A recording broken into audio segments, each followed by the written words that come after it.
मी Vedika Parab soulful cooking channel मध्ये तुम्हा सगळ्यांचे खूप खूप मनापासून स्वागत करते। तर आज आपण बनवलेले आहेत ह्या बघा कोकणातील सुप्रसिद्ध असं पारंपरिक पद्धतीने बनवले जाणाऱ्या नारळाच्या वड्या बनवलेल्या आहेत। अगदी पांढऱ्या शुभ्र झालेल्या आहेत, छान अशा या पाकामध्ये मी बनवलेल्या आहेत।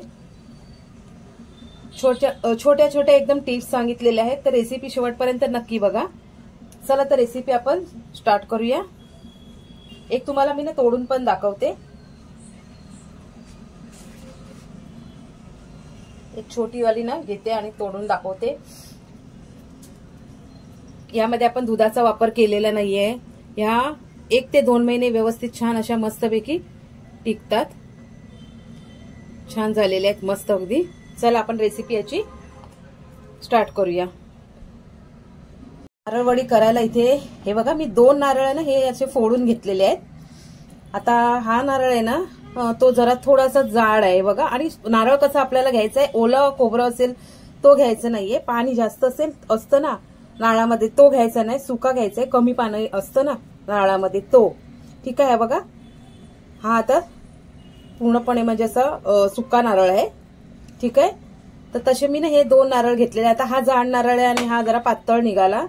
तर आता बघूया ह्याचं किती खोबरं निघतं ते। खोबरं ना एक कातण्याची पण एक वेगळी पद्धत असते। पहिलं साईडने एकदम कातून घ्यायचं आडाळ्यावर नाही तर विळीवरती, आणि त्याच्यानंतर मग थोडंसं असेल ना लास्ट शेवटचं ते ठेवून द्यायचंय, ते नाही घ्यायचंय आपल्याला, ते मी दाखवते नंतर। आणि काय करायचंय, ज्यांना जर येत नसेल असं म्हणजे विळीवर किंवा आडाळ्यावर किसता खोबरं, तर त्यांनी काय करायचंय, काढायचंय आणि मिक्सरला बारीक फिरवून घेतलं तरी चालेल। तर मी आता हे ना कातून घेते।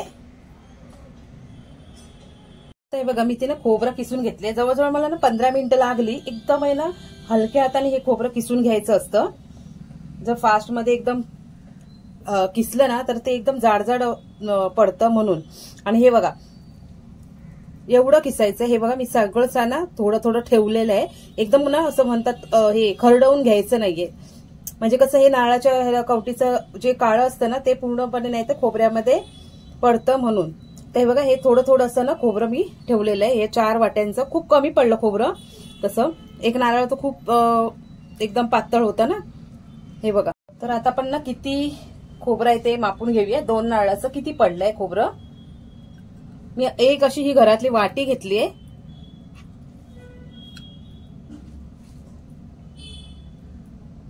हात मी स्वच्छ धुतलेले, एकदम पांढरं शुभ्र असं खोबरं आपलं बारीक एकदम किसून आहे ना तयार आहे।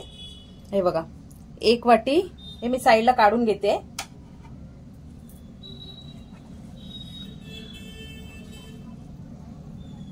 दाबून नाही भरायचंय। 2 वाटी आणि 3 वाटी असेल म्हणजे 3 वाटीसाठी 1.5 वाटी एवढं साखर घ्यायची आपल्याला। त्याच्यापेक्षा पण कमी साखर घेतलात तुम्ही तरी चालेल जर तुम्हाला कमी गोड हवं असेल तर। पण नॉर्मली जी साखरेची कापं जी ज्या चवीची असतात त्याच्यासाठी ते योग्य ते प्रमाण आहे। हे बघा हे 3 वाटी साखर मापून घेऊया। ह्याच वाटीने मी घेते।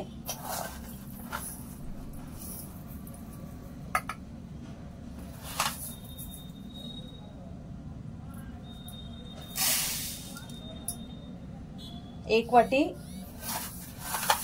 जर गोड तुम्हाला हवं असेल ना तर गोड घेतलात म्हणजे तरी चालेल, पण अर्ध असतं प्रमाण त्याचं। आणि ही अर्धी वाटी। ठीक आहे, इथे आपण ना साखर घालून घेणार आहोत।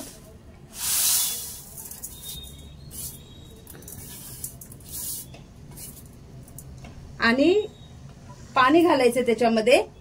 ही वाटी घेतलेलं आपण ना ते थोडंसं एकदम 1/4 कप, एकदम थोडंसं पाणी 1/4 कप एवढं। ठीक आहे, आणि चांगला ना याचा एक तारी पाक पण नाही, पूर्णपणे साखर विरघळेपर्यंत आपल्याला पाक तयार करून घ्यायचा आहे। याच्यासाठी 1 तारी पाक 2 असं म्हणजे पाक लागत नाही, साखर विरघळायला हवी पूर्णपणे। आणि त्याच्यापेक्षा थोडंसं मी दाखवते तुम्हाला कसं काय ते, केवढा हवा पाकतो. हे बघा आपली साखर पूर्णपणे आता विरघळलेली आहे. आता आपल्याला ना थोडासा म्हणजे पाक तयार करून घ्यायचंय त्याचा.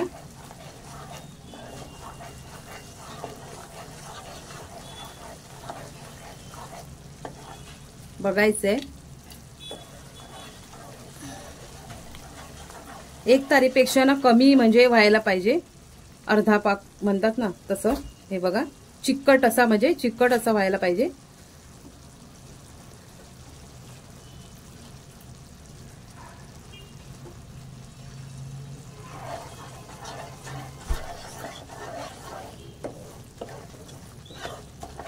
साखर विरघळली, बरोबर आहे. साखर विरघळली ने की आपल्या बोटाला असं आपण बघायचंय कितपत ते चिकट आपल्याला लागतंय. ते तार आपले तयार नाही झाली पाहिजे. ही बघा तार तुटते, तयार होते आणि तुटते म्हणजे बस झाला एवढंच. ठीक आहे, एवढा पाक आपल्याला तयार करून घ्यायचंय. आता हे खोबरं टाकायचंय त्याच्यामध्ये.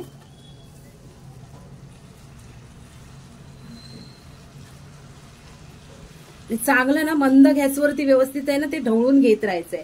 आता मी वेळी ताटात टाकून घ्यायचंय. मी ताटाला ना तूप लावून घेतलेलं आहे. बघा छान असा मस्तपैकी गोळा तयार झालेला आहे. मी गॅस बंद केलेला आहे. हे बघा असं एक ना गोळा एक तयार व्हायला पाहिजे याचा. आता गरम गरम असतानाच आपल्याला ताटात टाकून घेतलेलं आहे. गरम गरम असताना आता व्यवस्थित ते पसरवून घ्यायचंय.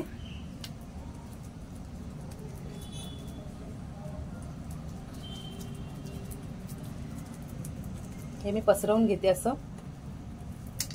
छान असं मी पसरवून घेतलेलं आहे. थोडंसं आता ना मी तांब्याने आता दाबून घेते म्हणजे कसं जेणेकरून थोडंसं ते सुकलंय ना पूर्ण सगळीकडे व्यवस्थित पसरलं जाईल.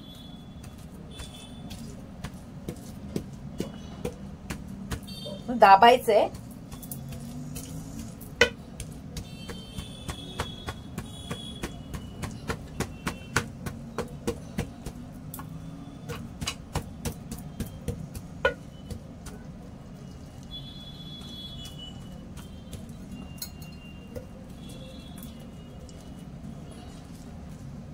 हे बघा आता कसं प्लेन एकदम व्यवस्थित झालेलं आहे. आता त्याचं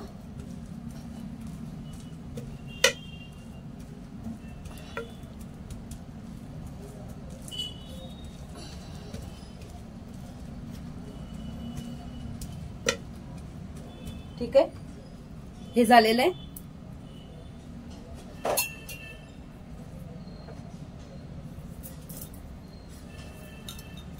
आता ह्याचे ना आपण ना तुम्हाला जसा आकार हवाय तसं तुम्ही काढून घेऊ शकता. आताच कापाचं हे आहे ना करून घ्यायचंय. मी ना चौकोनीच करते कारण कोकणामध्ये चौकोनीच असतात.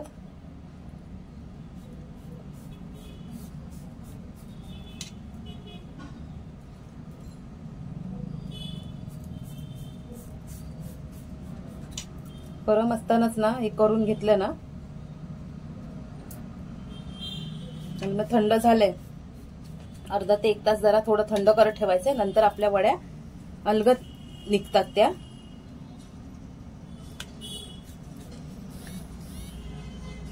पंख्याच्या हवेखाली ठेवायचे.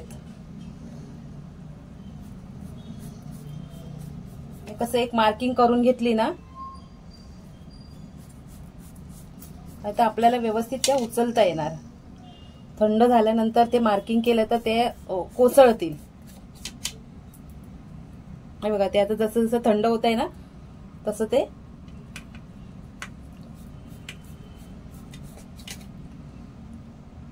बस एवढ्याच मी करते. या हे साईडचं जे आहे ना ह्याच्या काय वड्या येणार नाही.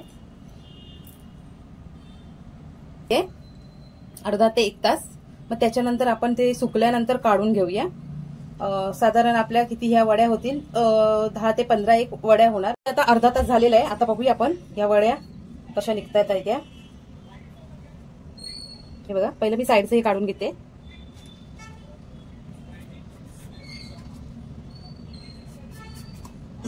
ह्याला जी आपण मार्किंग दिलेली ना तिथूनच उचलायचे आहेत अशा आपल्याला.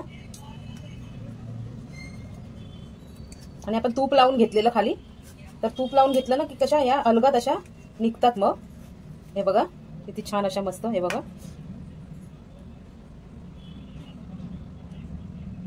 अशा मला वाटत होतं जाड होतील म्हणून, पण पातळ झाल्यात छान अशा मस्त. हे बघा या आता रात्री या 2 महिन्यासाठी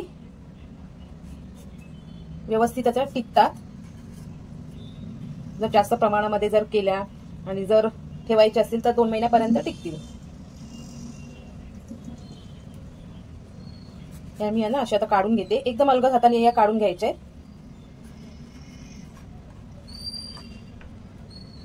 एकदम खुसखुशीत अशा आहे बघा. खुसखुशीत नाही, छान अशा मस्त झालेल्या आहेत. एकदम योग्य ते प्रमाण वापरून आपण केलेले आहेत आणि छान अशा पांढऱ्या शुभ्र झालेल्या आहेत ह्या. आणि उचलतातही अलगद आहेत. या सगळ्या काढते.